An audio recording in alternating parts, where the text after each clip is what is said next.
জুলাই গণ অভ্যুত্থানের উত্তাল সময় রাজপথে যখন জীবন মৃত্যুর দোলাচলে দাঁড়িয়ে হাজারো তরুণ, তখন অন্তঃসত্ত্বা স্ত্রীকে ঘরে রেখে গণ অভ্যুত্থানে ঝাঁপিয়ে পড়েছিলেন শরীফ ওসমান হাদী। একজন বিপ্লবী হয়ে ওঠার পেছনে তার সাহস, দৃঢ়তা ও আদর্শের কথা আজ সবাই জানে, কিন্তু নীরবে পর্দার আড়ালে দাঁড়িয়ে থাকা আরেকজন সাহসী নারীর গল্প প্রায় অজানাই থেকে গেছে। তিনি হাদীর স্ত্রী রাবেয়া শম্পা।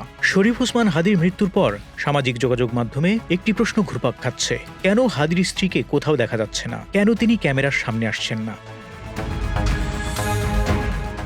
খোঁজ নিয়ে জানা গেছে, হাদীর স্ত্রী অত্যন্ত পর্দানশীল একজন নারী। ব্যক্তিগত বিশ্বাস ও পারিবারিক মূল্যবোধ থেকেই তিনি কোনো পরিস্থিতিতেই পর্দা ভাঙতে রাজি নন। স্বামীর মৃত্যু, রাষ্ট্রীয় শোক কিংবা রাজনৈতিক আলোচনার কেন্দ্রবিন্দুতে থাকা সত্ত্বেও তিনি প্রকাশ্যে আসতে চাননি। এটি দুর্বলতা নয়, বরং তার ব্যক্তিত্বেরই অংশ। অনেকে ভেবেছিলেন এমন ভয়াবহ ক্ষতির পর হয়তো তিনি মানসিকভাবে ভেঙে পড়েছেন, কিন্তু বাস্তবতা বলছে ভিন্ন কথা। হাদীর ঘনিষ্ঠ এক পরিচিত নারী মারফিয়া সম্প্রতি বলেছেন, হাদী ভাইয়ের স্ত্রী ভীষণ স্ট্রং একজন মানুষ। তাকে কেউ সান্ত্বনা দেওয়ার জায়গা ছিল না, বরং তিনি সবাইকে সান্ত্বনা দিচ্ছিলেন। মারফিয়ার ভাষায়, ভাবি বলেছিলেন, আপনাদের ভাইকে বলে আসছি, কোটি কোটি মানুষ তোমার জন্য দোয়া করছে, এবার বিছানা থেকে উঠে এসো। একজন শরীফ ওসমান হাদী হয়ে ওঠার পেছনে এই নারীর অবদান ছিল গভীর ও নিরবচ্ছিন্ন। মারফিয়া বলেন, সংসার নিয়ে ভাইয়ের উপর কোনো চাপ ছিল না, অভিমান বা ঝগড়ার কথা অন্তত আমি কখনো শুনিনি। ভাই যে এত দৌড়াতে পারতেন, এত কাজ করতে পারতেন, এর পেছনে ভাবির কোনো বাধা ছিল না। তিনি আরও জানান, একদিন হাদী আফসোস করে বলেছিলেন, স্ত্রীর জন্য প্রয়োজনীয় একটি ক্রিম কিনে দিতে ভুলে গেছেন। গর্ভবতী স্ত্রীর ওষুধ দেওয়ার কথাও মনে রাখতে পারেননি, কিন্তু ভাবি রাগ করেননি, কোনো অভিমানও দেখাননি, বলেন মারফিয়া। জুলাই আন্দোলনের মধ্যে 2 দিন পর বিষয়টি মনে পড়লে হাদী দৌড়ে গিয়ে ওষুধ ও প্রয়োজনীয় জিনিস দিয়ে আসেন।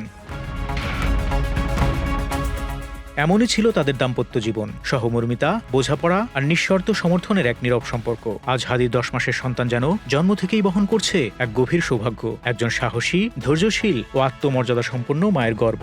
হাদীর মৃত্যুতে রাজনৈতিক অঙ্গনে শূন্যতা তৈরি হলেও প্রকৃত ক্ষতিটা হয়েছে তার পরিবারের। সেই 10 মাসের শিশু আর সেই স্ত্রী যিনি লোকচক্ষুর আড়ালেই থেকে যাবেন, চাইলেও হয়তো কিছু বলতে পারবেন না প্রকাশ্যে। ব্যক্তিগত জীবনে হাদী ছিলেন ভিন্ন এক মানুষ। স্ত্রীর জন্য নিজ হাতে সবজি কাটা, ঘরের কাজ করা তার কাছে ছিল স্বাভাবিক। তার মধ্যে তথাকথিত আলফা মেইলিগো ছিল না। সন্তানের কথা বলতে গিয়ে তার চোখ ভিজে উঠত। স্ত্রী ও সন্তানের কাছে তার বেঁচে থাকার প্রয়োজন ছিল সবচেয়ে বেশি। অনেকেই বলছেন এই আসনে তার স্ত্রী নির্বাচন করতে পারেন, তবে এক্ষেত্রে জামায়াতের অনেক নেতা বলছেন এই আসন থেকে জামায়াত ওসমান হাদীর স্ত্রীকে মনোনয়ন দিতে পারে। সময়ই বলে দেবে, স্বামীর মতো একাই লড়বেন ওসমান হাদীর স্ত্রী, নাকি বড় কোনো রাজনৈতিক দলের অংশ হবেন, নাকি তিনি আড়ালেই স্বামীর স্মৃতি নিয়ে বাঁচবেন। রাজনীতির মাঠেও হাদী ছিলেন ব্যতিক্রমী। 13 জাতীয় সংসদ নির্বাচনে মতিঝিল, পল্টন, শাহজাহানপুর, শাহবাগ নিয়ে ঢাকা 8 আসন থেকে প্রতিদ্বন্দ্বিতায় প্রস্তুতি নিচ্ছিলেন তিনি। ব্যানার, ফেস্টুন বা পোস্টার ছাড়াই সীমিত প্রচারণা চালান। ঘোষণা দিয়েছিলেন আসনের প্রতিটি ভোটারের সঙ্গে দেখা করবেন। নির্বাচনী তহবিলের প্রতিটি টাকার হিসাব তিনি প্রকাশ্যে তুলে ধরেছিলেন। ডিসেম্বরের প্রথম 10 দিনে অনুদান হিসেবে পাওয়া 6,24,880 টাকা সহ মোট 21,65,292 টাকার বিস্তারিত হিসাব ফেসবুকে প্রকাশ করেন। তিনি জানিয়েছিলেন, নির্বাচন শেষে ব্যাংক স্টেটমেন্ট সহ পূর্ণ হিসাব জনসমক্ষে দেওয়া হবে, কিন্তু সেই স্বচ্ছতার রাজনীতি যেন কাল হয়ে দাঁড়ায়। 12 ডিসেম্বর বিজয়নগর কালভার্ট এলাকায় প্রচারণা শেষে ফেরার পথে গুলিবিদ্ধ হন হাদী। এটি ছিল তার শেষ প্রচারণা। প্রথমে ঢাকা মেডিকেল, পরে এভারকেয়ার হাসপাতাল হয়ে উন্নত চিকিৎসার জন্য নেওয়া হয় সিঙ্গাপুর জেনারেল হাসপাতালে।